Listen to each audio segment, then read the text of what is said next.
Anken Ma'at, Anken Ma'at. I hope that you are coming in. Anken Ma'at, Anken Ma'at. I'm glad you're here. Come on in, come on in.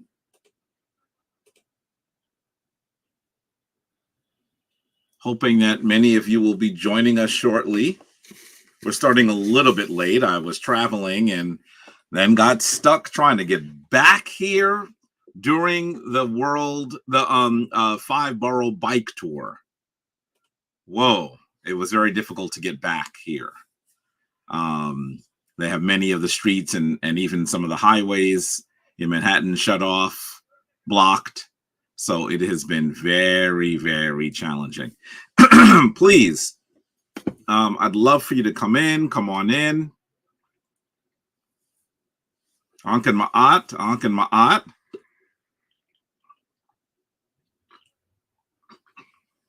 Anken Ma'at to you all. Come on in, come on in.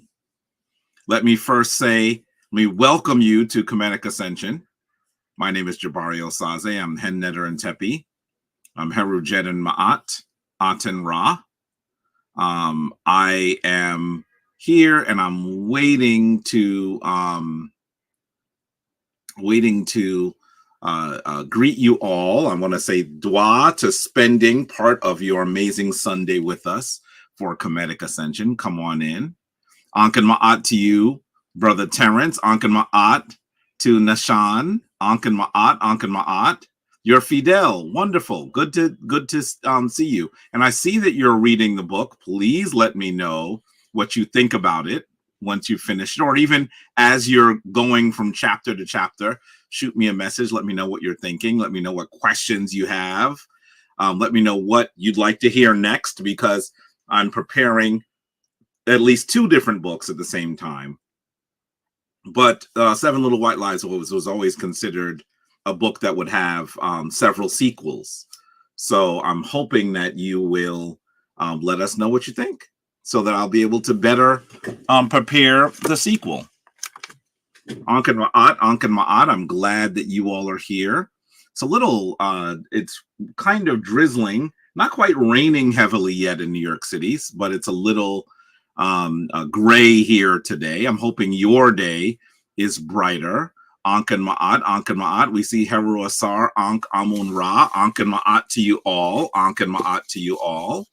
I'm really looking forward to you all coming on in. And you know that as you come in, we always expect that you will tell us where you are and how long you've been part of Kemetic Ascension. Where you are and how long you have been part of Kemetic Ascension. Anken Ma'at to Sen Atan, one of our full members, an active member. Anken Ma'at to you. I'm so pleased that you're here, coming in from the Windy City. Yes, from Chicago. Anken Ma'at to you all. Come on in, come on in. Anken Ma'at to Tassetti, who is coming to us from Denver and has been around for 2 years. Anken Ma'at to you. Come on in, come on in. Looking forward to seeing more of you. Let me say that as we sit here today, I am truly thinking about what we should talk about, and I believe what we'll discuss is, as you might have seen in the title, Wisdom and Sacred Motherhood. Next weekend is Mother's Day, right? Next weekend is Mother's Day, so we'll talk about that topic a little bit. And let me say Anken Ma'at to you, Kevon Barnes. Anken Ma'at to Payon Israel. Kevon Barnes, I see you're coming to us from Chicago, just like Sen Atan. Anken Ma'at to Paya Israel over there in Portland, Oregon. Not a place I've been to yet. Anken Ma'at, you've been around for a year. That's great. And Anken Ma'at to Angelican Malo, who's coming to us from Naples, Florida, one of our full members. Anken Ma'at to you. I'm so pleased that you're there. Please give your myrrh to our family. It's been a while, right? It's been a while. He's one of our full members. Anken Ma'at to Shermeka J from Tampa. Been around about 2 years. Anken Ma'at. Anken Ma'at to Sen William Humphrey. who is the Jati of Bennu of Phoenix. Ankin Ma'at to you, dear William. One of our full members and an organizer for our Phoenix offerings. Ankin Ma'at, Ankin Ma'at. Naples, Florida. I said, I read what you wrote. I can hear myself saying Maples. I know it's Maples. Naples, Florida. Ankin Ma'at to you. Ankin Ma'at to Obalafia Orikuku. I think I said that. Orikoku. Ankin Ma'at to you. 15 years from NY, New York, living in Ohio. Really? What part of Ohio did you live in? Are you someone that we know personally? I'm not sure if I recognize the name, but that doesn't mean that names don't change. They certainly do, depending on what journey you're on. Ankin Ma'at. Ankin Ma'at to K Blue. Please start the Facebook stream. Facebook is not moving. It should be. Yeah, it says that it's live on the Facebook page. Are you on our on the regular Facebook page, or are you on the intro, the private page for members who are full members? Because there is, says continue. I believe it's there. Ankin Ma'at to you. I think it's there. Hopefully you're seeing us on Facebook. Please let us know if you are. Most of the folks that connect to us on Facebook. So I'm hoping that you're seeing us. Obalafia, Shrine Ma'at, Shemsu Ma'at. Obalafia, though? But what is that name? Were you Obalafia when you came through? Or is it a name that I'm unfamiliar with? I don't remember. Wait, do I?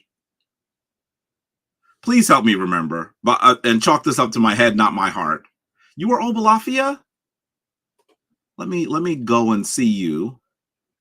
I wish I could look at your picture so I could remember. Ankin Ma'at to Sakina Ra. Ankin Ma'at to you.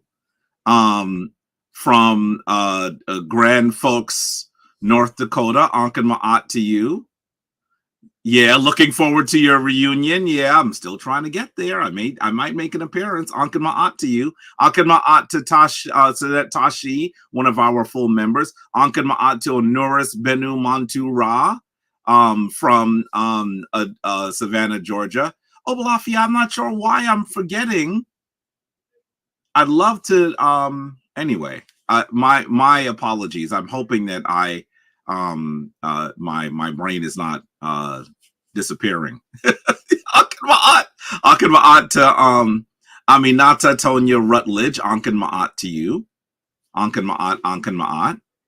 I'm glad you're seeing us now, Kimberly Blue. I'm glad you're seeing us. Ankin Ma'at. Well, let me start by saying this to you. I would like for us to begin today, obviously, as we always begin, with the opening of the way. I'm wondering if someone, particularly one of our full members, would like to do the opening of the way. I'm going to share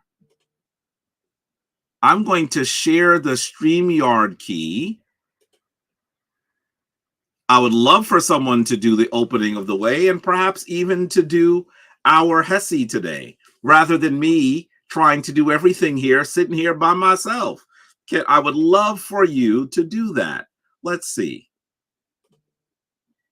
Okay, you should have the stream key. Come on in. Please, I'd prefer someone that we know, so that I know that I'm not bringing someone on that wants to create havoc, to create isfet in our performance, our gathering. Terrence Littlefield, this is your first day. Ankin Ma'at to you. Well, you should know that those folks who are ensconced in the Kemetic tradition, particularly those who are actually part of the tradition that comes out of the Shrine of Ptah, do what is called the opening of the way. It's the ceremony that we do before we do anything of importance. And so I'm hoping that you are going to go ahead and help us by doing the opening of the way. And if you haven't seen it, Brother Terrence, you'll see it in a few moments. You'll certainly get a chance to see it, so you'll be able to assist. Please, I'd prefer, obviously, those of you coming in, I'd love for you to come in if you know the opening of the way. We want you to lead us in the opening of the way so that we're able to have you open our session officially rather than having me do the opening of the way. This is a communal gathering. And while I'm in one space and you are in another, that certainly does not mean that we cannot gather and practice the traditions of our ancient ancestors together. So I would love for one of you to come in. And please, we need to have your camera, we need to have your audio, because we have to be able to hear you, right? So I would love for one of you, I would murmur for one of you to join us. Let's see. I'd love for one of you to join us.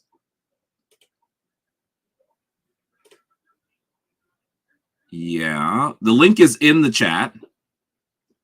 I really should pin the chat as well, but that really just works mostly in YouTube as far as I can remember. So just remember that we're hoping that you'll join us. Who is going to come in and do the opening of the way? There are so many of you. By the way, Ankan Ma'at to Sen Lack, who Larry, that's Sen Larry and Sinet Kenya from Jersey. Ankan Ma'at to you. Ankan Ma'at, full members of the shrine. Ankan Ma'at to Inpu Mdua from Evergreen, Alabama, another one of our full members. From Shamsu Ma'at, Ankan Ma'at to you. Ankan Ma'at to, hopefully you can get a phone call in with me this month. Maybe you can text me and let's see if we can schedule something, okay? Obalafia, maybe we can schedule something. It's certainly not impossible. My schedule's all over the place, but definitely we can talk. And I see Harold Juti Pata Umika Temra has been coming in for 4 years. Ankan Ma'at from the Bay Area. Ankan Ma'at to Roger Johnson. Ankan Ma'at to Terrence Littlefield, again, who's saying this is his first day. Welcome. Ankan Ma'at to Jabari Simba. We share a name. Ankan Ma'at to you. Ankan Ma'at to Samantha Khalidi. I hope I said that correctly. Who been here getting schooled since 2020. Dwan Tur, Ankan Ma'at from Sonoma, California. Absa says, why have I seen this title on my live before? Sometimes I'll cover something that fits into the calendar. And so I have certainly talked about divine motherhood before, usually around Mother's Day. Next weekend is Mother's Day, and we'll talk about it again. It's always important to have sort of an ancient African perspective as you go through your day, right? Because you're going to be talking with people, you're going to be experiencing the world. None of us are of the situation where we're able to simply live in a world that is completely ensconced in African tradition. You're going to be dealing with folks who are dealing with Mother's Day. Hopefully you'll be celebrating your mother or the mothers around you on that date.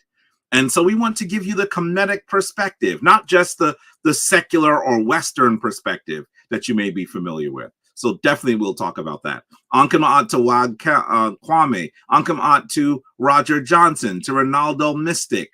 Ankan Ma'at to Mentu Ra from New Jersey and the Temple of Anu. Ankan Ma'at to you. Ankan Ma'at to you, dear Sen. Ankan Ma'at to Robert Bunag from San Francisco. Wonderful. And your girlfriend is in Los Altos, San Jose. Ankan Ma'at. Ankan Ma'at to Wilnet Luis Efua Ma'ati Robinson Obajewa. Ankan Ma'at from Los Angeles. And you're a regular. Welcome, welcome, welcome. Jenicon is at work, so he can't do it. I would love for one of you to come on and do it, please. Ankin Ma'at. Ankin Ma'at to Sanet Tone in the DMV area, one of our full members. Ankin Ma'at to Sen Curtis over there in Pittsburgh, one of our full members from Shemsu Heru. Ankin Ma'at. Ankin Ma'at to Eric Adams. Ankin Ma'at to that wonderful Abu Daniel LaRoche, who was made a Ankh carrier by the same elder that made me an Ankh carrier, Baba Heru Ankh Ra Samad Sepata, our elder. Ankin Ma'at to you, Sen Daniel, the Abu, the priest, that is also a full member of the Shrine of Ma'at. We are so honored that you're here with us. Ankin Ma'at, Ankin Ma'at. Ankin Ma'at to Tania Cat? Tiana Cat. I hope I'm saying that right. Ankin Ma'at to you. Ankin Ma'at to Sen Jason.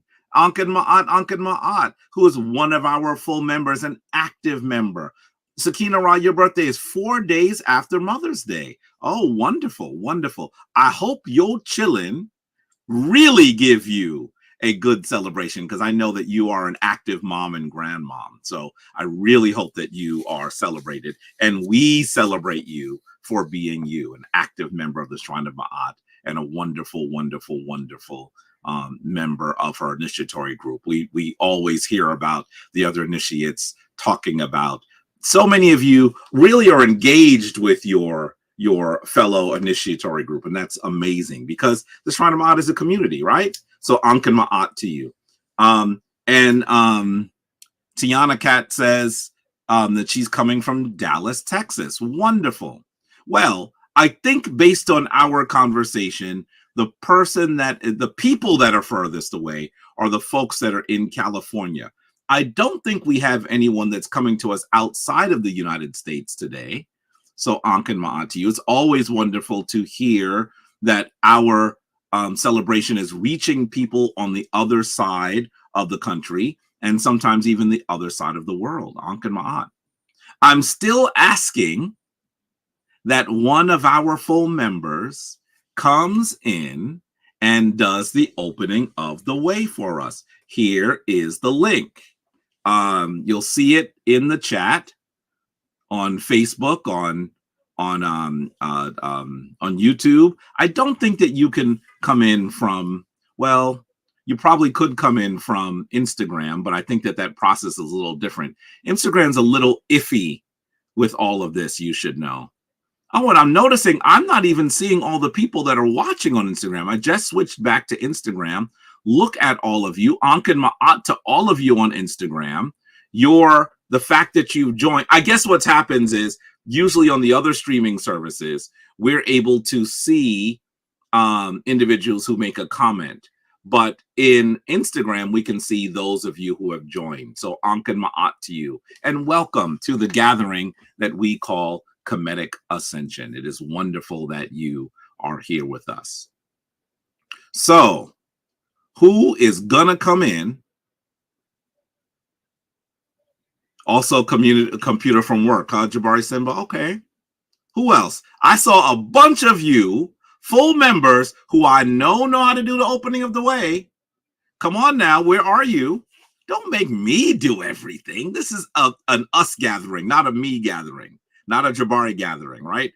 So please join us. Come on in and do the opening of the way. You can see the link. You can come on in on StreamYard. Now, I know that it can feel a little disconcerting to do it for the public, for people watching. And you know that all the way through initiation, I've always said, please make sure that you know the opening of the way, because there will likely be times that you will be asked to do it. This is one of them. But there certainly will be times when you're in another gathering with a group, and they're going to ask if you can join and do the opening of the way. Sent in Pooh, I see that you're not able to come in right now. That's fine. Where are the rest of you, though? Ankin Ma'at to Hessa Ma'at from Montreal, Canada. That's pretty far away. That's pretty far away. Ankin Ma'at to Keith Exum. Ankin Ma'at to you. Ankin Ma'at to you. Who else would like to come do the, are you all going to force me to do the opening of the way myself? Come on now. Come on. Does this mean you're not doing the opening of the way in the morning? We always say the opening of the way should be done before you do anything of importance. And certainly your day is important. The opening of the way is that celebration that allows us. Okay, Sen Jason, I get it. I know you're probably visiting family in Vegas. I'm really hoping that you'll come in. Ooh, Oaktown Sen. There you go. Ankin Ma'at to you. And I'm going to mess up your fuller name. But I know that when you came through, you were Sen Ernest. Ankin Ma'at to you. Come on in. Come on in. Are you ready for me to bring you in? Here we go. There you go. Ankin Ma'at to you. Uncle Ma'at, everybody. Ankin Ma'at. Tell us first of all, I know the name you came in with, but please remind me what your new name is, because I mess it up every Kemetic Ascension. No, you don't know because it's not official yet. So right now, everybody in the shrine knows me as Brother Tahuti, but my real name, government name, is Ernest. So Right. Still working on that. It's fine. So I will still just call you Brother Sen Tahuti then. But okay. But listen, we are about you taking control of yourself, right? That's the fundamental condition of the Kemetic tradition. So whenever you call yourself a name, we will call you that name. When you decide that here's the name I think I want to work with, we'll call you that too. And in the Kemetic tradition, it's not necessarily unusual for people to add to their name or to alter their name. So, don't feel like you have to have a final draft of your name, right? Right. In the meantime, my name is I Am. That's my name. Oh, the Netaru. That's my name. And tell everyone which initiatory group you came in through and how long you've been with us. I am a member of Simshu Haru from 2022. Now, Shamsu Haru is a name that actually is you're going to hear a lot because they are very active. They are very active. Shamsu Haru always represents. So it's so important that Sen Tahuti is here with us from Shamsu Haru. Dua for coming to us from Oaktown. Wonderful, wonderful, wonderful. So what I'd love for you to do is just lead us in the opening of the way. So it's not just something that we do. And I want all of that I do. And I want all of the rest of you to know that you should come in and do the opening of the way. And perhaps maybe one of you wants to come in and do hessie after we do the opening of the way. Today, not next time, today. So that this gathering is not just you looking at this bald-headed, bespectacled guy. Instead, it is the communal gathering that it really is. Okay, so we would love for you to do that. So, Sen Tahuti, do you want to lead us? Yes, sir. Please go ahead. Can you still hear me okay from right here? Yes. Okay. 2. All right, let's start off facing the east. Left foot in front of the right foot. Left hand in front of the right hand. Slight angle. This is the pose of adoration. And we will start by chanting Ankh.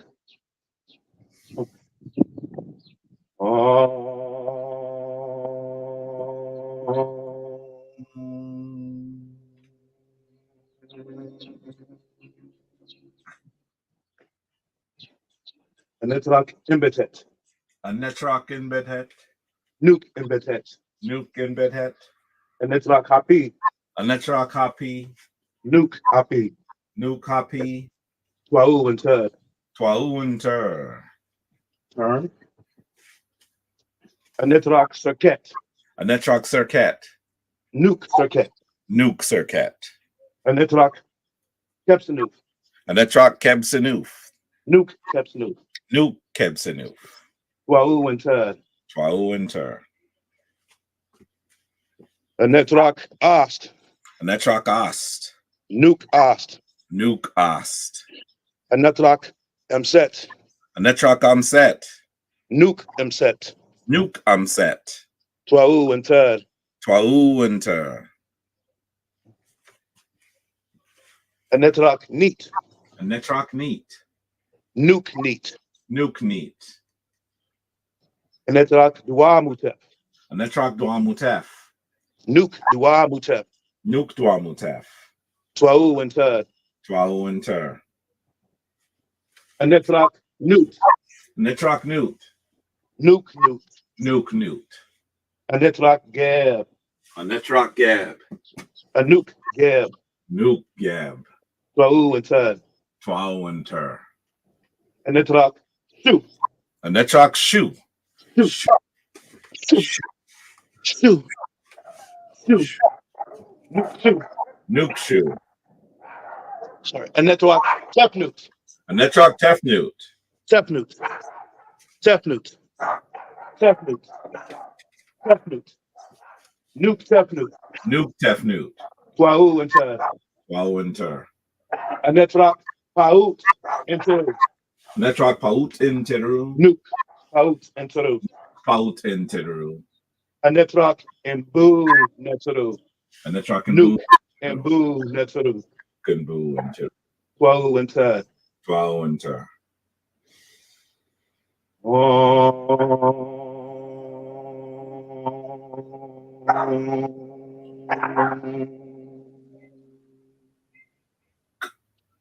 Twau and Tud. Twau and Tur. Dwa, dwa, dwa. Dwa. Sorry about the dogs being. Listen, life is life, right? We have to be able to do the opening of the way regardless of where we are. One of the members of the priesthood, the Wenwet, has been seen doing the opening of the way on the side of the road. He just pulled over his truck. He drives trucks and is doing the opening of the way. You got to do it wherever you are. So the dogs are not even a thing. You know what I mean? They're not even a thing. Just do what you got to do. Dwa, dwa, dwa to Sen Tehuti, formerly known as Sen Ernest, who is coming in here and doing the opening away for us. Shemsu, of course, Shemsu Heru is proud, of course. And let me say that I am so thankful that you've come in to assist us with this. Ankin Ma'at, Ankin Ma'at. Do one, Teppy. Do it. Is there anything you'd want to say before you? Because so seldomly do we see anyone else on camera. It's usually just you looking at me. Is there anything else you want to say? Ooh, I'm on the spot. No, I'm shy. I'm shy. Next time. Next time. Next time.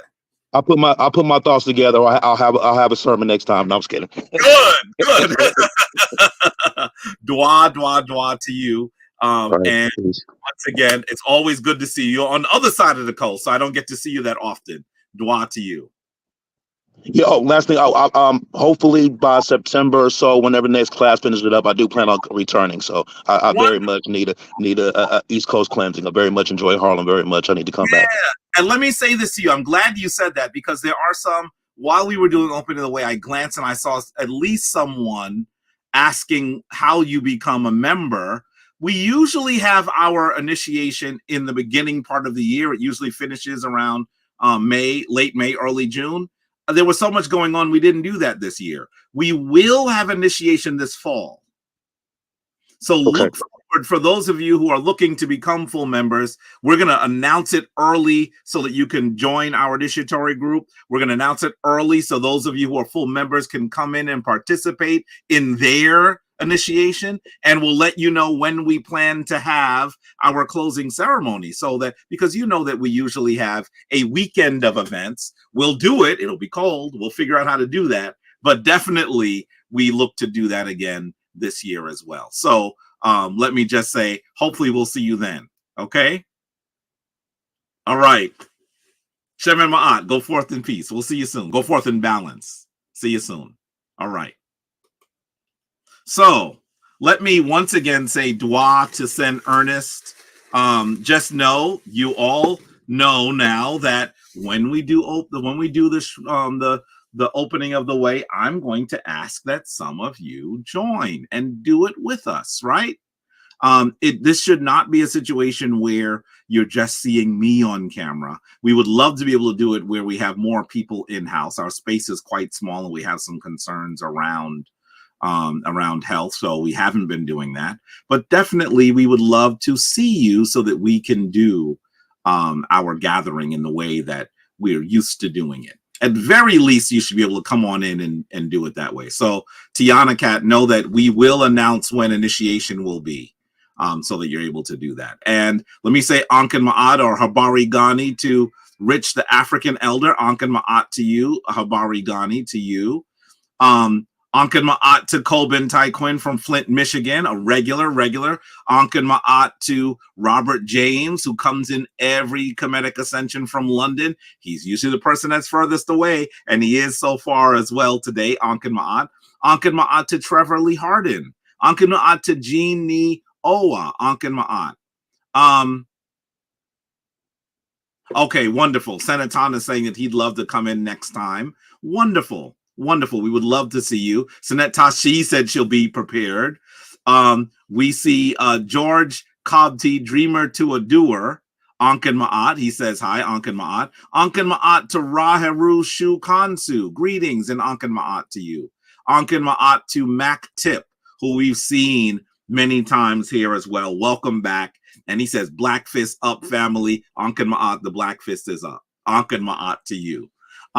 Let me say that I'm so pleased that we're here with you today. I would love for someone to come in and do hessie. Now, see, if I can't get anybody but Sente Hootie to come in to do the opening of the way, can I get someone to come in to do hessie? I wonder who wants to come in and do hessie today. Now, remember, you could do the oldie but goodie, the simple Anku Ja Seneb. Anku Ja Seneb. You could do Anku Ja Seneb. You could do any of the hessie that you're familiar with. You could even do your own hessie. Hessie doesn't have to be something that the shrine has given to you to perform. Hessie is simply the way that our African ancestors in the Nile Valley, in the Hopi Valley region, taught us that we should praise, the way that we should recognize the divine force in harmony. So in some ways, hessie is gospel before the word gospel existed. Hessie could be considered chanting. Some people would use the Sanskrit word mantra. Mantra is another word that you could use for hessie. Is an older word than the word mantra. Everybody around the world knows the word mantra, whether they are part of the ancient Indian traditions or not. But how many know the word hessie? Hessie. By the way, someone here who is relatively new is going to say, how do we spell hessie? Let me say to you that hessie, remember, we are replicating sounds in the Kemetic language, in the language of ancient Kemet, using English. So there's not really one spelling. What I've given you is a common spelling. Usually when you see it issued in English, that's the spelling that you'll see. You'll often see it spelled H-E-S-I or H-E-S-Y. Those are usually the words that you'll see. In fact, I would even say that when we talk about, and Ankin Ma'at to you, Sen David, your first live with y'all. Wonderful. I'm glad that you're here. Ankin Ma'at. And Ankin Ma'at to Raheru Shu Kansu from Guyana. Big up Guyana, which is where my mother is from, my maternal homeland. Ankin Ma'at to you. Ankin Ma'at to Sen Pempenzi Obabini Kanefer Weben Ra from the wonderful city of love, Philadelphia, one of our full members. Ankin Ma'at to you. Let me say that the two words that you will hear when we talk about chanting, when we talk about singing, when we talk about galvanizing divine energy in harmony, you will hear hessie, and you'll also hear heka or heka'u. And heka is usually a little bit more of chanting, right? So in some ways, maybe heka or heka'u is more what we would call a mantra. Heka'u is they're really words of power. This is when you use divine words to alter your existence, to alter the physical world. Sometimes Western scholars have called it spells or magic. I don't particularly like to use those phrases because they only use those phrases when they're talking about the traditions of ancient Africa. When they're doing things that we could easily call magic, they don't say that. They say they use more terms that they think are more reverent when it comes to their own traditions. So, for example, I was raised Roman Catholic. Some of you know that. I was raised Roman Catholic, went to a Roman Catholic church, went to Roman Catholic school, was active in the church. My family was not a family that simply went to church on Easter. I was there regularly. I was part of a teen group, a teen church group. That's how active I was in this particular church. You should know. Reaching over here to show you that because I was so active, I actually got an award in September of 1990. Look at this. Now, how many people would expect to see this from someone who is in the Kemetic tradition?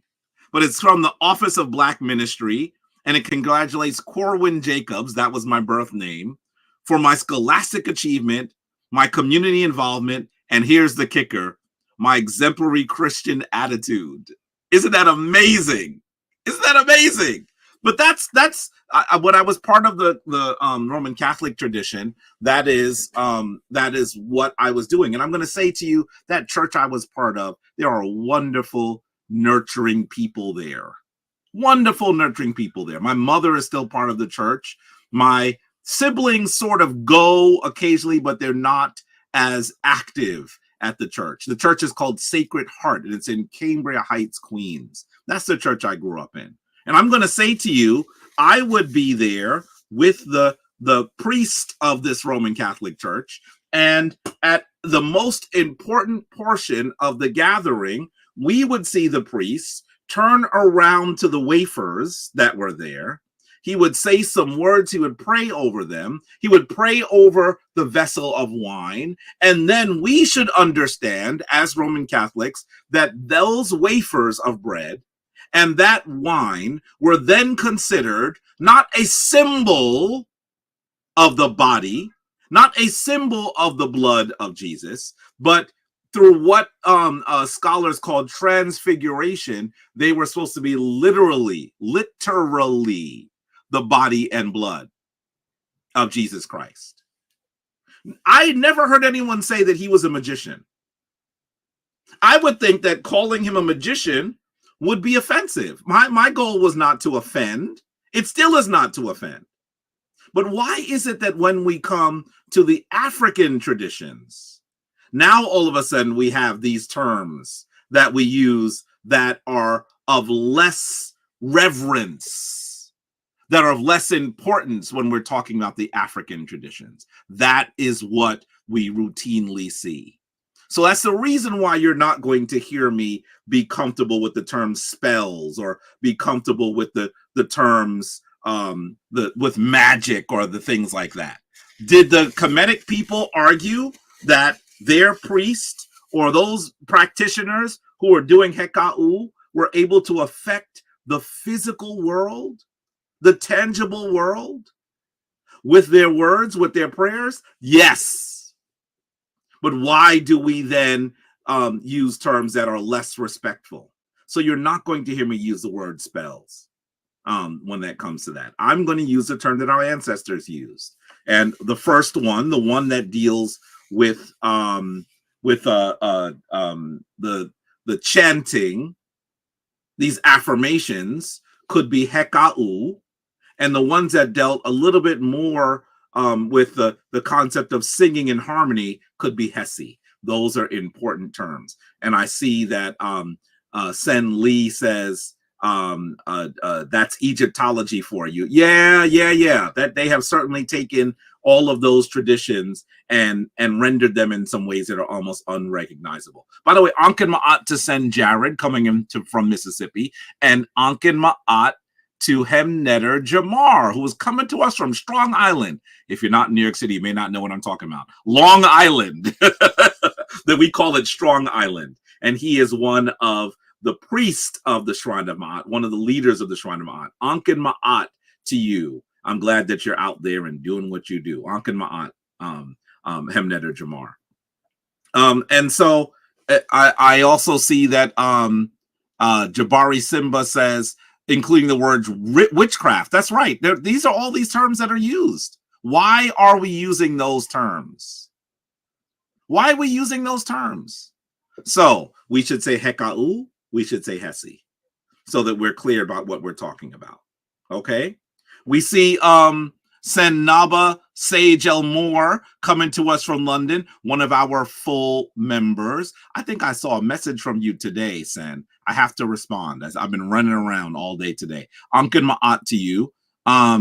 Any ideas to help for Wadjet moving through the consciousness of the spine? I would honestly say to you that when you want to talk about the movement of the channels of energy, that's a little bit more than we would talk about here. It's just a larger topic. We could talk about it in another Kemetic Ascension. And definitely when we're talking about the physical practices of ancient Kemet, I would love to have the elder and my dear brother Yasir Rahotep on as a practitioner of Wat Ma'at, of the yogic tradition of ancient Kemet as well. Ankin Ma'at to Stuart Jaman Hastings. Ankin Ma'at to Sinet Shenka. Sinet Olivia McGraw. She's on here. That's her government name. Ankin Ma'at to you, dear Sinet, one of our very active members.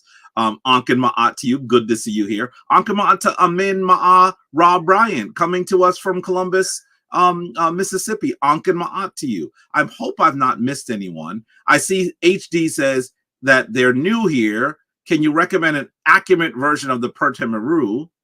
I'm not familiar with Katub Shil Mutwat's version of the Pertemeru. I'm not familiar with that one. Let me say to you that I don't dislike the version of the Pertemeru, the book that has been, and I used my book in ceremony and did not return it, the book that has been misnomered the Book of the Dead.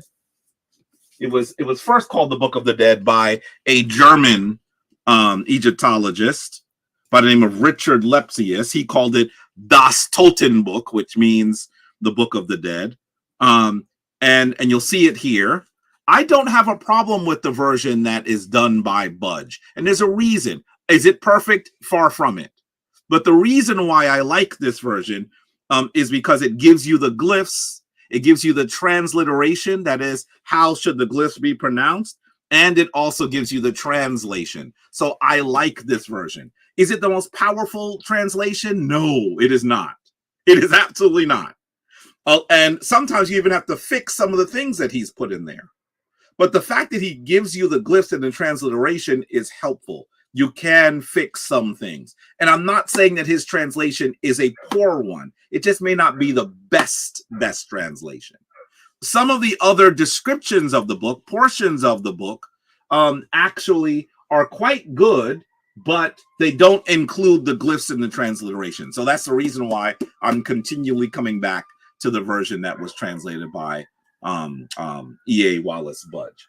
I would easily also say to you that the version, well, there are some sections of the Pertemeru that were translated by Malana Krenga in his book called the Husia, and he has been able to place the spiritual, the vibrant spiritual thinking back into the text. I like the Husia. I read the Husia all the time. The only reason why I still go back to Budge is because it has the glyphs and the transliteration. So that's really the way that I would look at it. Yes. Okay. Yes, and it was hoodoo. Yes, and that Tashi, they got all kinds of words. We've reclaimed the term hoodoo, though. There are many practitioners of hoodoo who are not uncomfortable calling it hoodoo. And so while I used to bristle against the term, I now recognize that that's what they call it. They're practitioners, and I allow that to exist without critiquing them. One of the great practitioners is Mama Luisa Tish. Mama Luisa Tish, she has this book called Jambalaya. She has another book called Carnival of the Spirit.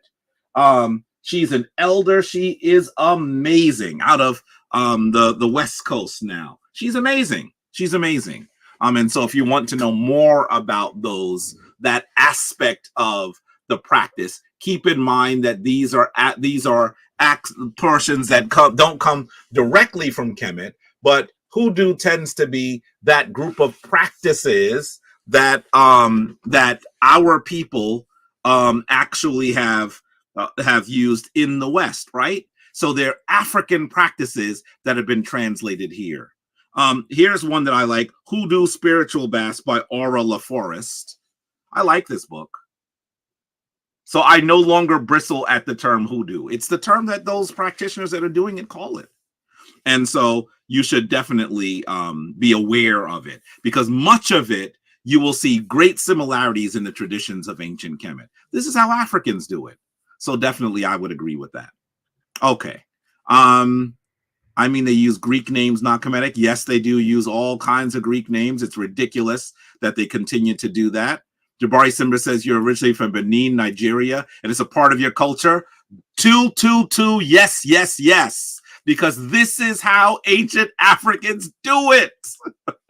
All over the continent, you'll see very similar practices. And some of us who are even still on the continent, those continental Africans who were not removed from the continent, now also look at these ancient practices that in some ways were the basis of what the Westerners did.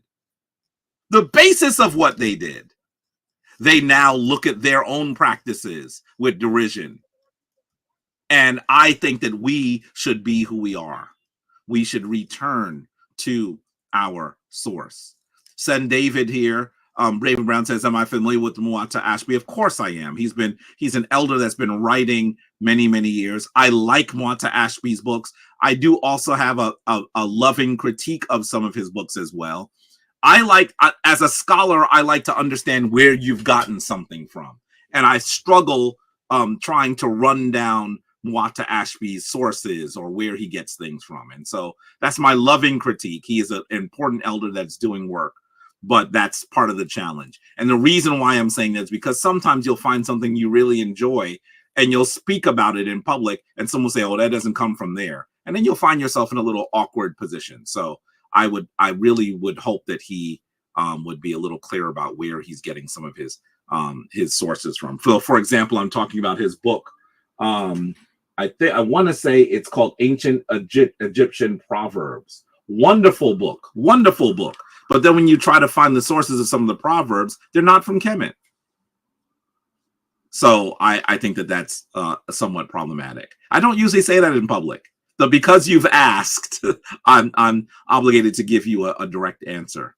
Al-Jahiz in 700 AD wrote a book called Glory of the Black African. Woo! Wonderful. Yes, yes, yes. Dua, dua, dua. I'm not familiar with that book, but you know I'll be looking for it. Is there a dictionary of the Meta that you can recommend? Unfortunately, I'm going to say to you that there aren't many great dictionaries, but the one that you'll find is the one that was written, I think, by Gardner. It's called Middle Egyptian Grammar. I'm looking for it on my shelf and I'm not seeing it right away, but that's the one that most people use. And it's really just a key to a particular text, but that is the one that most use. She wrote a blurb for a book you're reading now, Zulu Shaman by Credo Mutwa. Yeah, absolutely. She's an incredible practitioner. Let the ancestors speak. Yes. How am I saying that? Sanet Shenka. Yes, that was Ankh-Mi Ra, someone who Anika had access to. He is passed away now.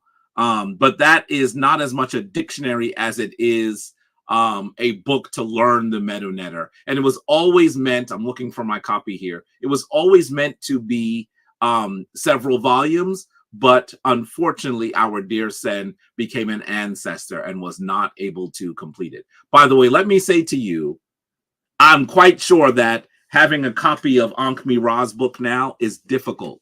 Because of his passing, it is hard. It is really hard to be able to get copies of it. If you have it, hold it and keep it safe, because I don't think it's in print anymore. Sinet Shenkot, I'm assuming you purchased your copy a little bit recently. I know, I mean, I've had my copy maybe 20 years, but I don't know if you've had yours as long. Did you buy it recently? What did it cost you, if you don't mind sharing?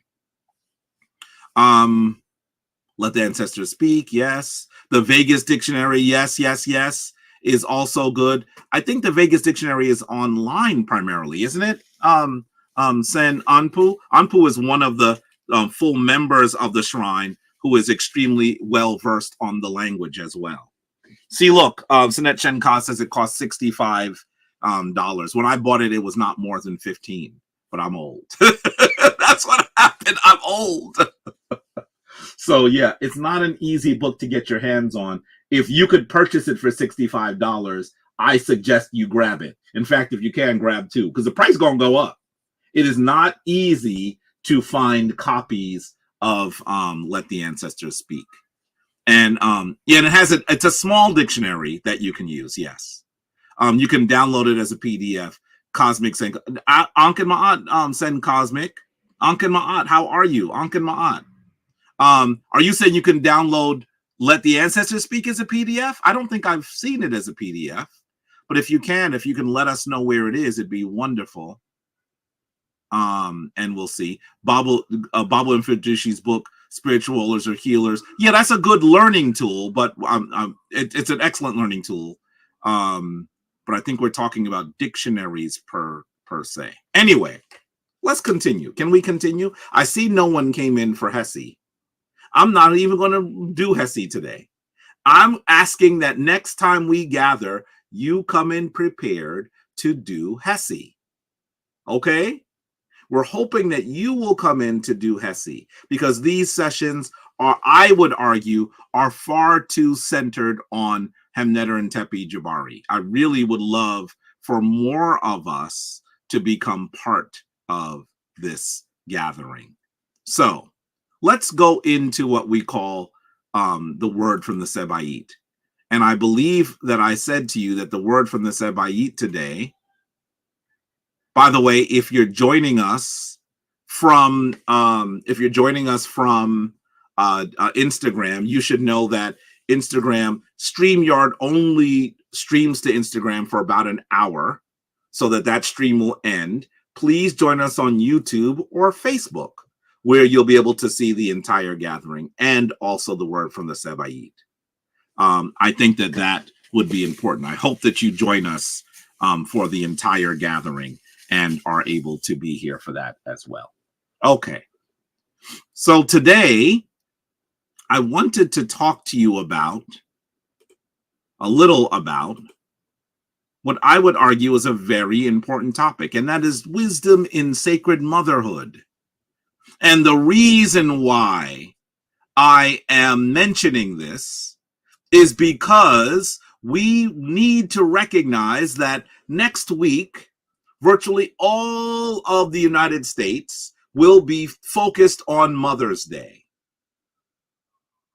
And let me say to you, while I am saying that tradition could be considered in some ways secular, in some ways Western, whenever anyone wants to celebrate a mother, we should do so. Especially because we are in a world, this Western world, this world that has been so greatly influenced by the United States, that has sought to render women as secondary human beings. That the male is primary. This is problematic. This is so problematic. And so when the Western world decides that they are going to celebrate motherhood, we should just celebrate motherhood, especially because they ain't do it that often, right? So I am saying that if you are a practitioner of the ancient African traditions, you should still find it in your midst, in your practice that week, to celebrate with the mothers around you, your mother and the mothers around you. If your mother is an ancestor, as some of our mothers are, you should please go ahead and make sure that you light a candle to mom, that you do your altar work to divine motherhood. So while I recognize that motherhood is something that has been a Western commercial artifice, I'm still saying that you should still do your best to celebrate the mothers around you, because this is the day that everyone else will be doing it with you. However, I want to give us the proper context. We should recognize that the concept of the celebration of the Divine Mother has been fundamentally an African creation. That we are going to see celebrations of, recognitions of the divine motherhood, and not just the mothers around us, but the principles of motherhood for a long time. This is very important.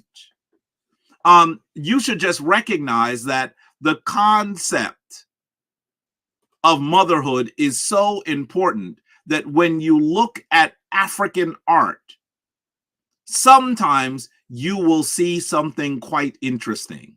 Let me show you what I'm talking about. This particular carving is from the Makonde people, and I want you to get the sense of just how important motherhood is, just how important the concept of the divine feminine is in the thinking of the African. Because it is so important, because it is primary. Did you hear what I said? Because it is primary, we should expect that these images would be common on the African continent. Look at this. Oh, my computer is taking a long time. Here we go. There we go. Look at that. You are seeing a carving of a pregnant belly and breast that are preparing to nurture. That is how important the concept of divine motherhood is, that all over the continent of Africa, there is the celebration of the mother. This is something that is not as popular, not as common in the Western world that is so patriarchal. The Western world that views the divine as male. I'm often speaking to Africans who say, well, listen, I know I'm an African. I celebrate African tradition. And then when they say, let's pray, they start saying, won't he do it? Won't he do it? What do you mean, won't he do it? Are you saying that the only power, the only divine power is male? How does that work? I think we should be absolutely clear that in order to create life, you must have both male and female energy. How is it that we are in a world where people think it's normal that creation is only male? How do we get so turned around that we have found ourselves excoriating the mother, looking down on the mother, rendering the mother as something less than divine? Do you know that in the Christian tradition, if you read your Bible carefully, it very clearly says, first of all, let's say this. You know that 10 commandments that all Christians are always talking about? Did you know that the 10 commandments in their original language is written in the masculine? That the commandments are for men? If you're unclear about it, one of the commandments is that you should not covet your a husband's wife. It's written to men. The 10 commandments are supposed to be written to men. And in fact, I believe this is in 1 Timothy, but I will check this. It actually says that a man can actually override a woman's commitment to God. that you could have a devout woman who is praying to Jesus, and her brother or her father could come in and say, no, no, no, no, that's not for you. I'm reclaiming your commitment to God. And it also says that we should remember that the man is made in the image of God, but woman is made in the image of man. This is the text. And this is why when we find Africans, I'm talking about devout people. I'm talking about, as they would say in the church I was raised in, salt of the earth people, good, decent people like my mother and my grandmother, my aunties. Those people who love you and care for you, but are not familiar with the traditions of their ancient African homeland. Do you know that when we go into those spaces, we are so often unaware of how the Bible has issued them, has rendered women?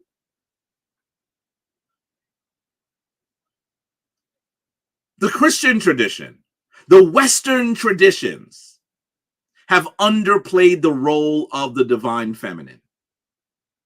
And I don't want to go into an entire description of the problem with the divine masculine in the Christian tradition. I could, because I have lectured on that topic, but that's for another day. I want you to simply recognize that when it comes to Mother's Day next week, this is something that is almost antithetical to Western society. Western, patriarchal Western society.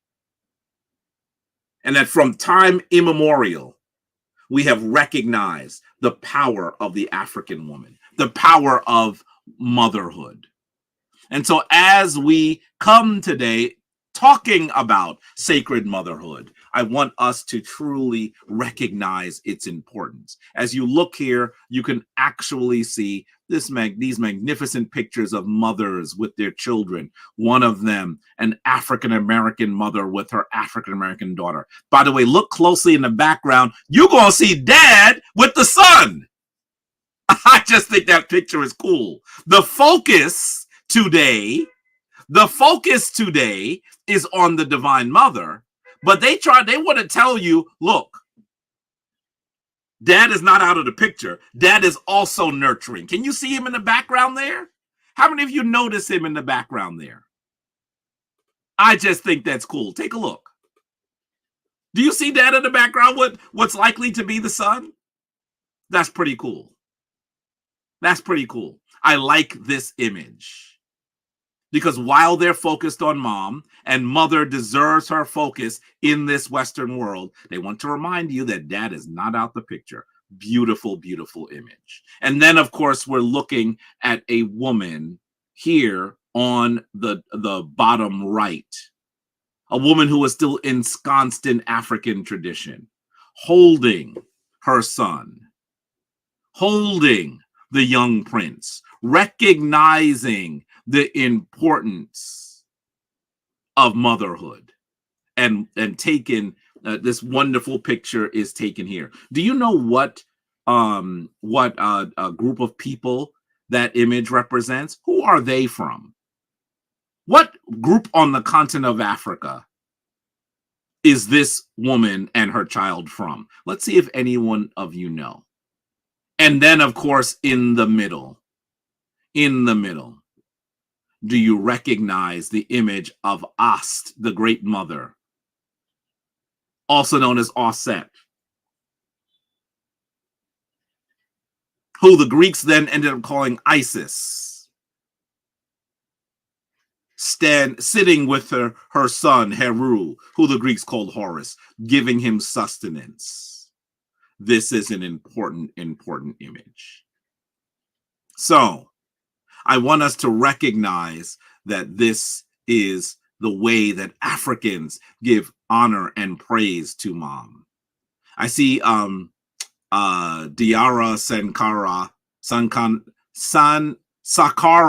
Sakaranka actually says, in Africa we love mom. Yes. HD says Maasai. This woman is actually Ethiopian. I think she's from the Omo people.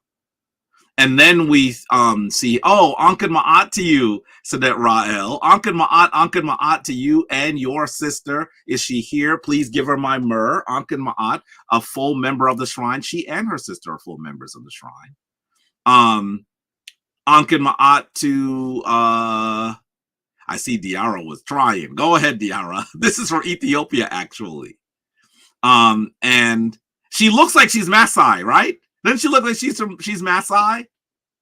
Yes, but she isn't. This woman is not Maasai. Let's continue.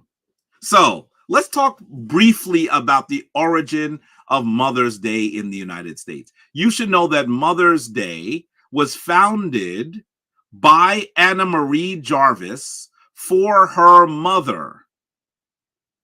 For her mother, and it was created in 1908. It's really not that long ago, a little over 100 years old in the West. And she was celebrating her mother, whose name was Anna Reeves Jarvis, and she served communities during the Civil War. By the way, on the Union side, we're not talking about on the Confederate side, on the Union side. And she said, I hope and pray that someone, sometime, will found a memorial Mother's Day commemorating her for her matchless service she renders to humanity in every field of life. She is entitled to it. Listen to her talk about the importance of the mother. That is important. This Western European descended woman was trying to say, why is it that we have forgotten? Why is it we have overlooked women in the West? I agree with her. I agree with her. But then we began to see, you know how commercialism is king in the United States, right? Eventually, florist and greeting card companies really took to the idea of these celebrations for your mother. And Anna Marie Jarvis was annoyed by it. So annoyed that she actually said a printed card means nothing except that you are too lazy to write to the woman who has done more for you than anyone in the world. And candy. You take a box to mother and then eat most of it yourself. A petty sentiment. Listen to her saying this commercialism was not something she was proud of. I think this is interesting. She must have been a very interesting lady. Tom Who, sure, but interesting nonetheless. And after seeing the direction that Mother's Day was going in, she actually tried to get people to no longer celebrate it because she was so upset by its rampant commercialism. And she ends up dying in a sanitarium in 1948, and she had no children herself. That's the origin of Mother's Day in the United States. It was not meant to be a day that was entirely controlled by commercialism. The woman who sought to create it was trying to create a memorial for mothers. And she was unpleased about the direction that it was going in. Ankin Ma'at to you, dear Daria. I'm glad that you're there. Ankin Ma'at, Sanet. I'm glad you're there. You and your sister are here, full members of the shrine. It's good to know you're out there. Ankin Ma'at, Ankin Ma'at. Sanet Kimberly Blue says the hypocrisy of these words when it relates to the African motherhood. But see, here's the deal. I don't think she was making the distinction. At least I've not found any comment from Anna Marie Jarvis that says that she was not, that she was saying that this was exclusively for Tom Who or white or European descended women. She was simply saying, let's celebrate our mothers. That's all she was saying. And that sentiment is fine, particularly in the West where mothers have been undermined, rendered as secondary humans, if humans at all, rendered as the property of men. Now, listen, maybe Ntepi Jabari is getting old, but I know that when I was born in 1972, do you know into the 70s, if a woman wanted to buy a house or get a credit card or even open a bank account, she would have to get the signature of her father, her husband, or even her brother? Did you know that? Did you know that? This Western world has undermined women from its inception. And we need look no further for their impetus to undermine, to subjugate women than in the traditions of Abraham, the traditions of Judaism, the traditions of Christianity, the traditions of Islam. There, I said it. We'd better recognize that that's why we look at women in the West. When I say we, I'm being generous. That's why the West looks at women as something less important than men. So I want to argue that Anna Marie Jarvis was trying to put the idea of the divine womanhood back into the West. I'm not suggesting that she's familiar with this African origins or the African traditions. I'm just saying she felt perhaps even constitutionally that the imbalance was wrong, and she sought to do something about it. This is important. I want you to recognize that the oldest women, the oldest images of the divine in the world are female. Did you hear what I said? The oldest images of the divine in the world are female. So that when we hear someone say, won't he do it? When we hear someone say, let's pray because he's gonna in him all things are possible. When they say those things, they are reciting the interest, they are reciting the cultural mores, the mores, the worldview of the European. Yet they think that they are doing something sacred. Do you know how the Christian church fought for over a millennia about the role that Mary would play? The mother of Jesus. And there were those that said she's just an ordinary woman. We should not pray to her. We should not focus on her. But when we look at the oldest images of the divine, this is what we see. The one on the left is usually called the bird lady. Where is that statue? Someone tell me where that one is. And the one on the right, perhaps of the same lady in a different form, the same divine lady, is actually, doesn't have a name. These are so old that they don't have actual names that we can recite. There's no writing at this time. Or at least we see writing in its infancy, and there are no clear writing. There's no writing that accompanies these divine ladies. Senaton says the Brooklyn Museum. Is he correct? Is the one on the left from the Brooklyn Museum? Where is the one from the right? Where are they from? Is he correct? Yes, he is. The one on the left is known as the Bird Lady and is in the Brooklyn Museum. And the one on the right, the right is not the one in the Brooklyn Museum, Senate Tone. It is actually in the Metropolitan Museum. So one is in the Brooklyn Museum, one is in the Metropolitan Museum in Manhattan, and they both are some of the oldest images of the divine feminine. This is amazing. 3500 BCE. This is before Namur unifies Kemet to create Kemet. And they're not even the oldest. Look at these. Now, if you've been touring with me, you have seen me use these images.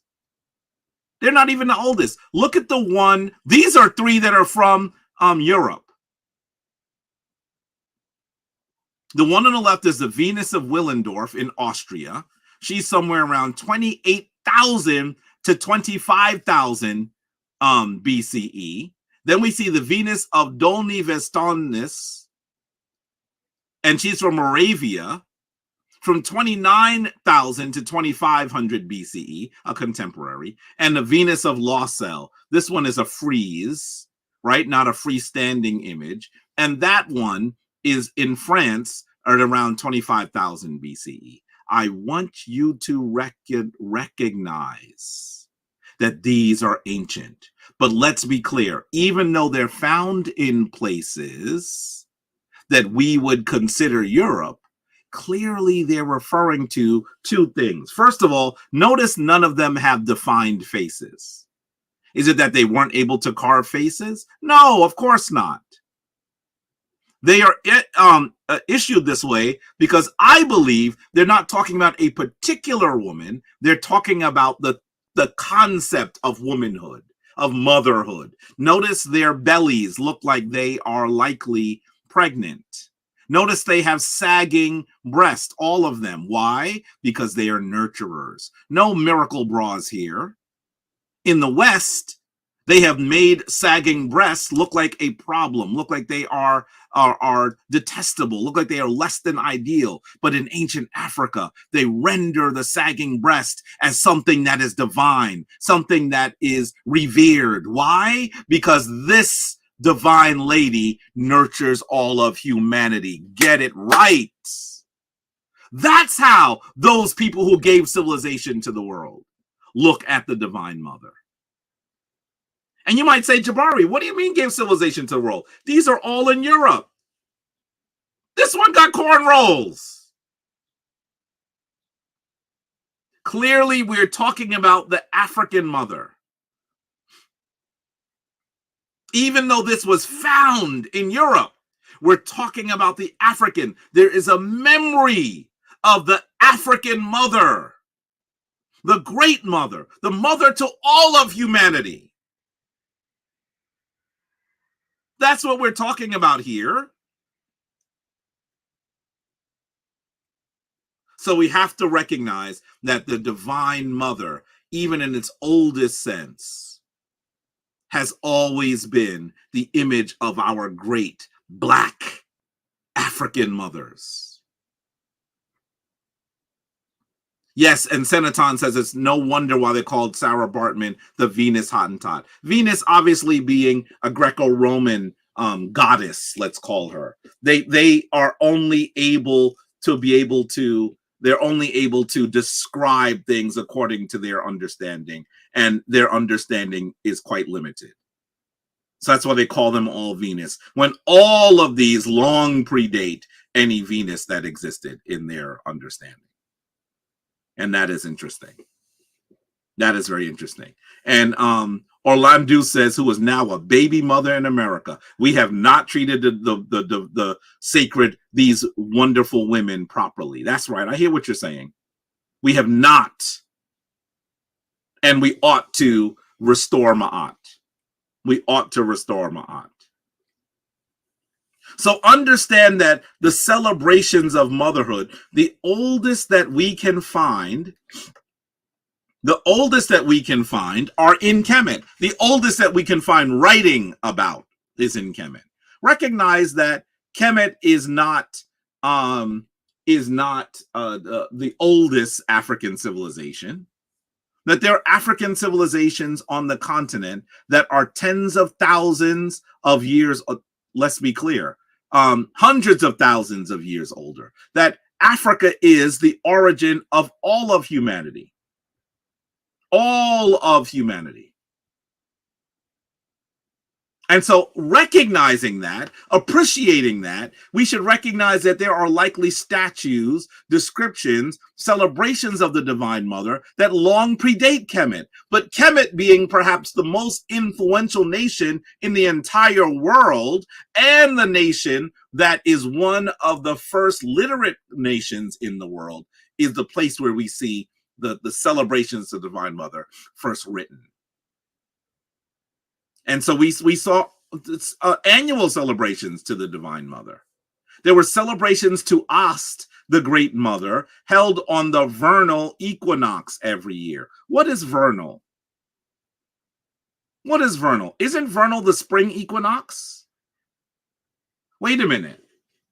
The celebrations to Ast were held on the vernal equinox? Didn't the vernal equinox just pass? Wait a minute. When do we celebrate Mother's Day? Is Mother's Day not intrinsically tied to the spring? You should recognize that this is an echo of what you brought into the world, African. And just as you decided to copy something on a machine and you copied it and copied it and copied it, eventually what would happen is that which you have in your hand has less clarity, less legibility than the original. And that is what has happened. Mother's Day is an echo of your great celebrations to the Great Mother. An echo. And this is why I'm saying you should actually still celebrate Mom on Mother's Day. If your mother is here, or there are ladies around you who have played important roles in your life, celebrate them every day you can. But recognize that convening your celebration, which is in congruence to, which is in harmony with your great African celebrations, will have the greatest spiritual resonance. You don't have to be a copy of a damn copy. Seruj Ma'at and return to the source. This is what I am saying. This is what I'm saying. Ankan Ma'at to Sinette Cortia. I just noticed you were here. Ankan Ma'at to you, dear Sinette. I hope you hold an ATL down, one of our full members out of Atlanta. Ankan Ma'at to you. She said she was conceived in the spring. Wonderful. HD says they conveniently hide the spiritual beliefs at the time of their Shango bone, but from the research you've done, it's just Kemetic with different names, almost like Vodun. You know, I struggle to call it Kemetic just because when we talk about ancient Africa, Kemet is relatively new. Humans have been around probably since around, they're probably about 300,000 years old. Now, there was a long time that to be human was to be an African, and to be African was to be a human. There weren't other humans that were not Africans. It wasn't until the African decided to leave the continent that we actually see other peoples in other parts of the world. So I don't say it's Kemetic, but it's similar to Kemet, because Africans do how we do.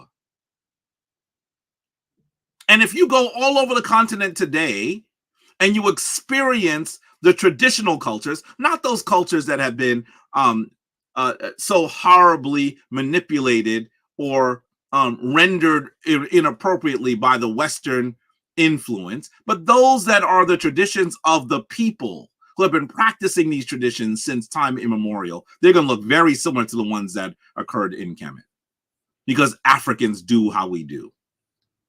And that is very important. Send M, I see you're saying you're asking me to email you. Okay, I'll try to remember to do that. If you have my number, can you text me and remind me? Because after I leave here, I got to jump into a meeting and I may forget. Okay? Okay. Dwa, dwa, dwa. Okay, so recognize that the first celebrations to motherhood were held to Ast, and Ast was the image of the Divine Mother. And those celebrations were held at the vernal equinox and for the 4 days beginning in the end of October. And this is when you would see the grand drama of Ast supporting her husband who was murdered and giving birth to and rearing the heir, the divine heir, her son Heru. That would happen 4 days in the end of October. Ast becomes an archetype for mastering the divine power within us all, male or female. Ast becomes the archetype for victory over suffering. That sometimes messed up things, difficult things, horrible things occur, but that we must be who we must be so that we can actually live a life of Ma'at. She is the image of this great woman who saw her husband murdered and who was then chased by his murderer, her own brother as well. We see her as someone who has to deal with some really difficult stuff. And we know that sometimes in life, difficult stuff happens, right? Well, I want you to recognize that this is what happens with Ast. That's the reason why she speaks to so many people in the ancient world. Because when bad stuff happens, we sometimes want to give up. We sometimes want to simply become crude, become harsh, to fall away from our divine balance because we're hurt. You know, they say hurt people hurt people. But Ast is a reminder that we must persevere. That's what Ast is. And so Ast spoke to the people. And something similar happened when the Judaic, well, really, let's say the Christian tradition brings forth the image of Mary. Mary is the recipient of much of the thinking of Ast without any of the credit. A book that you should read if you want to know more about this, a good book. R.E. Witt writes a book, Isis in the Ancient World. Isis in the Ancient World. And it's really about how Ast influences the goddesses, I'm going to use the word goddesses here, of the West and even Mary. This is controversial and it ought not be, because if you do the research, you find it easily. Look at one of the quotes from one of the reviewers. It says, particularly stimulating is an attempt to assess the impact of the Isis cult on Christianity. Here, Dr. Witt is able to deploy his wide knowledge of the religion of the Byzantine area and its sequel in Greek Orthodoxy. And he's also able to connect severe underestimation of the moral appeal of the cult of Isis, which has hitherto prevailed among historians of Christianity. Imagine that. He's also trying to say that the idea of Ast was stolen by those who were that would create Christianity. This is powerful. This is a really, really good book, and you should read it. You should recognize that more than any other divine character, Ast continues to lay the seeds in modern Western world. So Ast goes into the Western world. I think that sometimes we think Kemet fell and then the Western world existed and they had their own stuff. But in reality, there were temples to Kemet hundreds of years, temples to Ast hundreds of years after Kemet fell. Hundreds of years after the fall. There were celebrations to Ast in the Western world. And this is where we get the city of light in Europe. The city in France that we call Paris was likely named Paris because it was the largest temple outside of Africa to Ast. At the time she was being called, because of Greek utterance of her name, she was called Isis, and the name for temple is often rendered as Per. That's actually a Kemetic name for temple, Per. So that area was called Per Isis, and it seems that may be the origin of the name Paris. Did you hear what I said? The name Paris is not a Western name. And there are many who made this argument in the ancient Western world. You should know that even in one of the largest churches in Paris, it was known that it had very devout practitioners, and a bishop from Rome comes to see these very devout practitioners, and he goes into the church and he sees them praying and kneeling and praying and prostrating themselves, and he says, oh, they are so pious. And then he looks on the altar and he sees the image of Mary and Jesus, and he looks at them and he looks at the image, he looks at them, he looks at the image, and then he realizes on the altar is Ast with her sun disk and cow horns. He has the statue destroyed. He has the statue destroyed. You should understand that more than any other deity, the temple of Ast goes into the Western world and gives them the ideas that would become Christianity. This is what happens. There are many who are uncomfortable around this, but you should know that that is how this happens. Have you seen the images of the temple of Isis in Pompei? Have you seen the images of the temple of Isis? I'm using the Western name in Pompei. Have you seen them? Because when you see them, you're going to see that it is through the temple of Ast that we begin to see that African tradition and African understanding goes into the Western world. Well, you know that Pompei was a city that was destroyed by a volcano, right? You've probably heard that. I think everyone has heard that. But did you know that there was a large temple to Ast there? Did you know that they had tiled and painted frescoes there that described, that showed some of the actions of the temple? Are you aware of them? Did you know those? Did you know that? Take a look at this.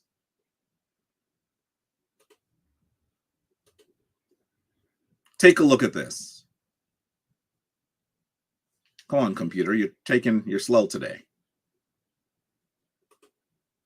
Here's an image. Oh, this is not even the image I wanted to show you. Here's an image from the Temple of Ast in Pompei. By the way, notice that some of the individuals who are rendered as priests are usually individuals that are rendered with the darkest skin. What they're trying to say is it is the Africans that brought this tradition to this temple. Were you aware of that? How about this image? My computer is moving slow. Come on now. It's coming up.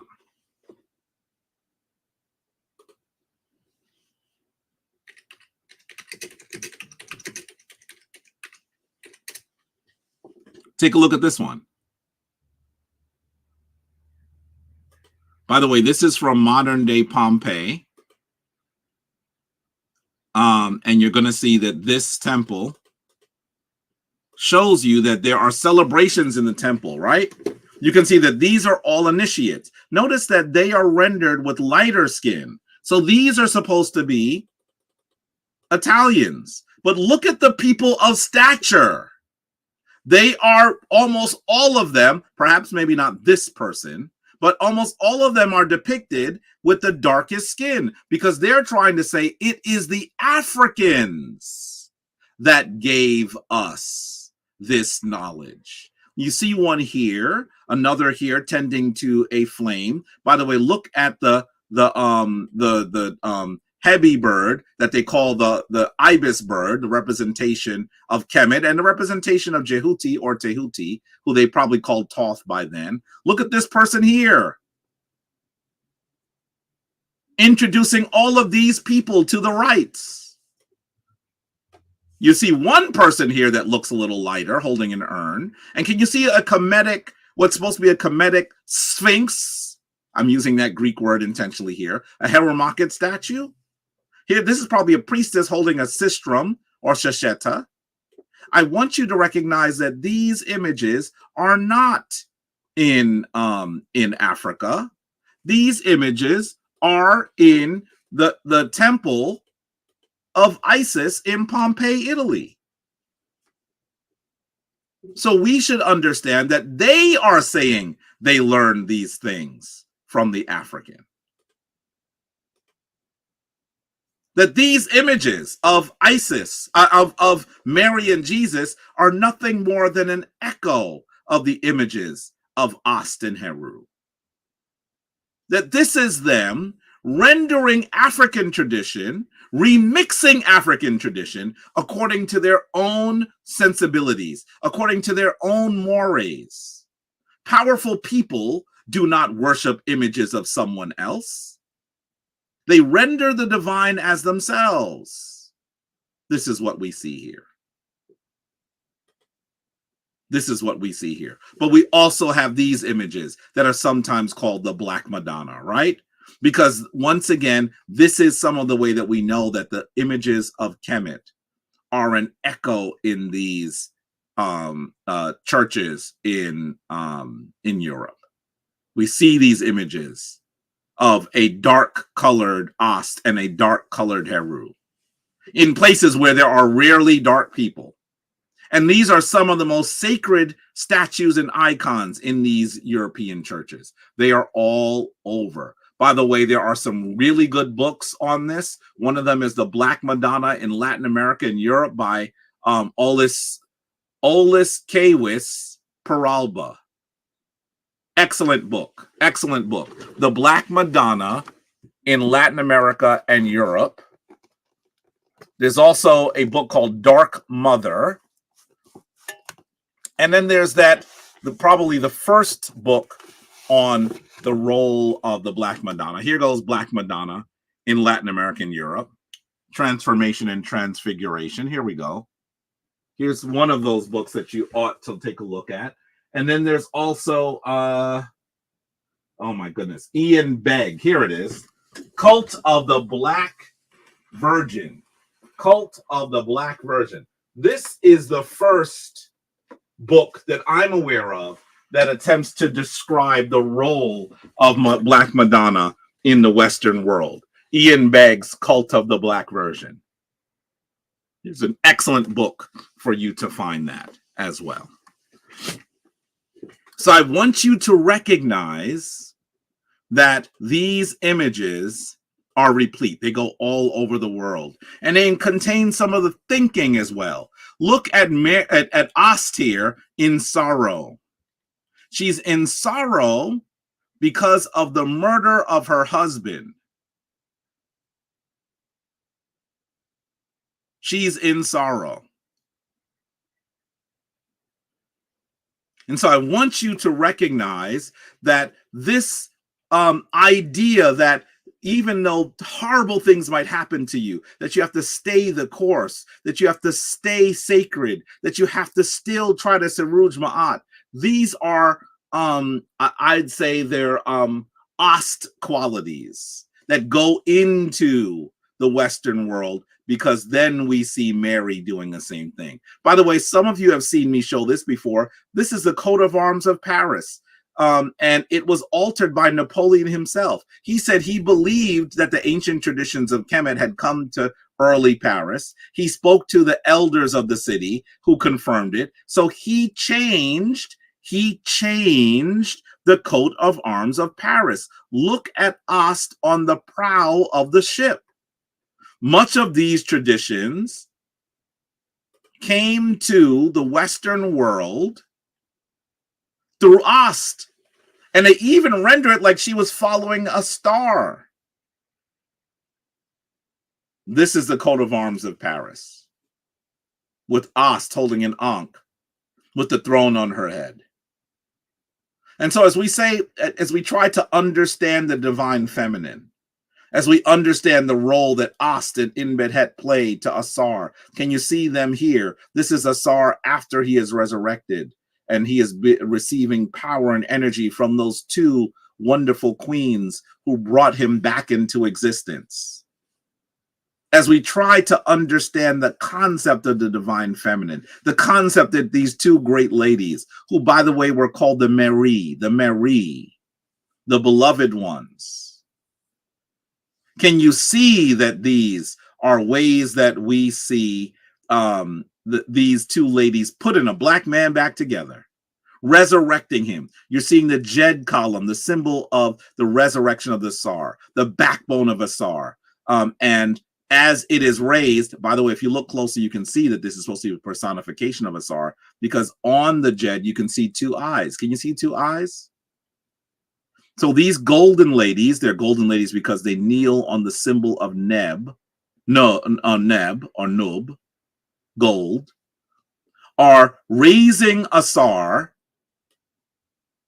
back to everlasting life. You see the Ankh. And what are they raising? His soul, his illuminated soul. So these arms are the Ka symbol, the symbol of his soul. And they're raising it. He is resurrected like the rising sun into heaven. Do you see heaven? Do you see the representation of heaven? Did you notice that this bluish greenish bar at the top looks like a rectangular piece, but it has these triangular notches on the end? This is a rendition of the glyph for Pet, which means heaven. So he is going into heaven. He is also coming out of a rocky crevice. Look at the rocky area as they render it here. Look at the two hills that are represented around them. This is at the horizon, the victory over darkness. As the sun rises, he rises. And this is how he goes into heaven. He is resurrected by the Mary. I'm not going to spend a lot of time talking about this here, but I want you to recognize that as we talk about this divine lady, we should also recognize that we're talking about another divine lady, Enbedhet. We're not just talking about Ast. Oh, and I see Sakina Ra says the bees too. I wouldn't even, I'm not even going into the bees. This might be the rendition of the Order of the Golden Fly here, actually. It looks very similar. See, if I talk about everything, we'll be here for 14 weeks. But I don't know if you've ever seen the Order of the Golden Fly. It actually is the highest honor in ancient Kemet that you could receive in the military. And it looks to me very similar. It looks to me like very, very similar. Often it's rendered on a necklace like this. I think it's supposed to be a representation of the same thing. This belonged to Ahotep. I won't talk about Ahotep now, because if I do, I'm going to talk about her for 8 years. I love talking about the story of this sacred woman and her family. But this, to me, looks very similar. And this was the honor that she received for military valor. I think that this is very similar to how we actually see these rendered on the crest of Paris. Fascinating to me. Fascinating. We're also talking about Enbedhet, right? It's Ast and Enbedhet. These are the two ladies, the Mary, who help with his resurrection. You should know that she is more familiar, her name is more recognized in the Greek rendering her name, Nephthys, unfortunately. And she's considered to be part of the Pasejet. That is what the Greeks call the Aenead. You're going to still hear people mention the Aenead, the 8 deities of Kemet. She is a representation. The name that we used for them is Pasejet. So she's part of these 8 primary deities of Atum in the city known as Iunu, that the Greeks called Heliopolis. She is known as the Lady of the House. In fact, the glyph on the symbol on her head is a house with a bowl. The bowl is Lady or Lord. The rectangular section is supposed to be representation of a structure or a house. So literally, the headdress she wears is her name. Nebethet means Lady of the House. This is powerful. She's the sister of As, and she's often rendered as the wife of Setesh, the wife of Set, who kills Asar. She doesn't stay with Set to be the great queen. She goes with her sister to resurrect Asar. This is the commentary on the importance of sisterhood. What a powerful commentary that she would literally leave her husband, who was ensconced in Isfet, to defend her sister and her brother Asar. She's the protector of Asar, the aunt and nursing mother of Heru. He climbs to her knees, by the way. You'll read in the pyramid text, in the Merkutu text, that Heru climbs to her knees. And she's sometimes rendered as the mother of Anpu, but sometimes Anpu is rendered as the son of Bast or Ast as well. She's the mother of fiery reckoning. She incinerates the enemies of the king. In the earliest description of her name, it says that she incinerates the enemies of the king.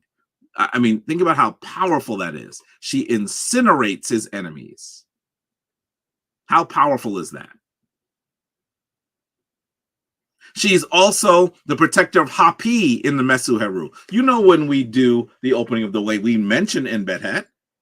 Hapi is actually the one that she protects. And this statue here is a representation of her protection of Hapi. And she's also described as a protector of the Bennu bird. The Bennu bird is the phoenix, right? Yes, Anubis is Anpu, Sen David.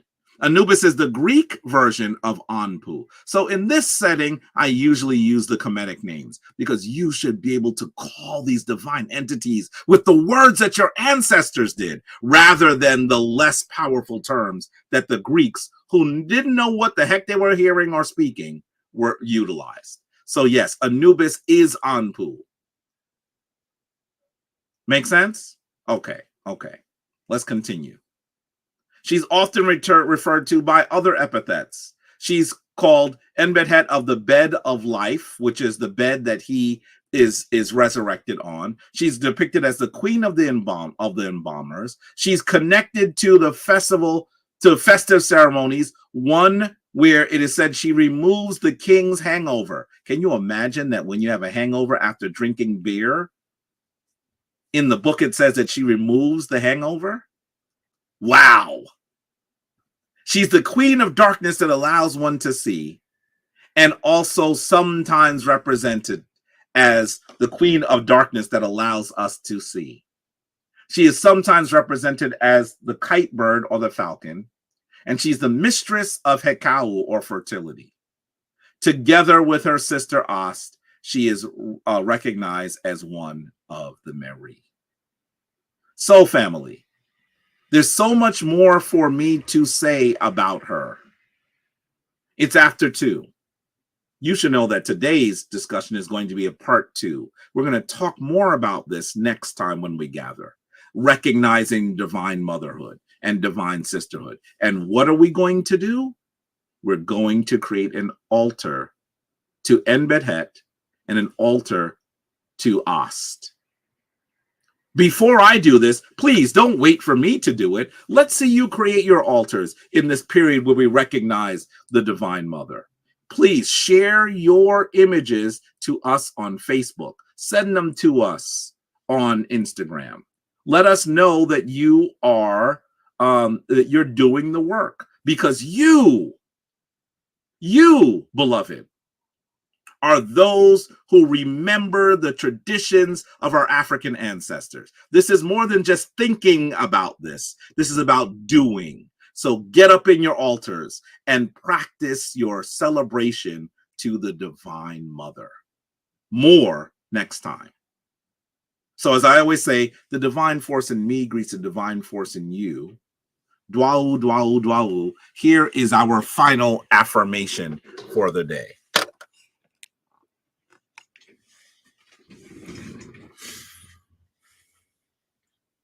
Rukpu nuku amiku kemam keperu and enter hayu. Rukpu nuku amiku kemam keperu and enter hayu. Rukpu nuku amiku kemam keperu. I am that I am, a shining being, dwelling in the light of the Most High. Tuanter. Please, we're asking that you do the work. Do your altars and let's see what you're going to come up with. And please be prepared. Next time, we're going to share the link. I want some of us to come in to do the opening of the way and to lead us in hessie.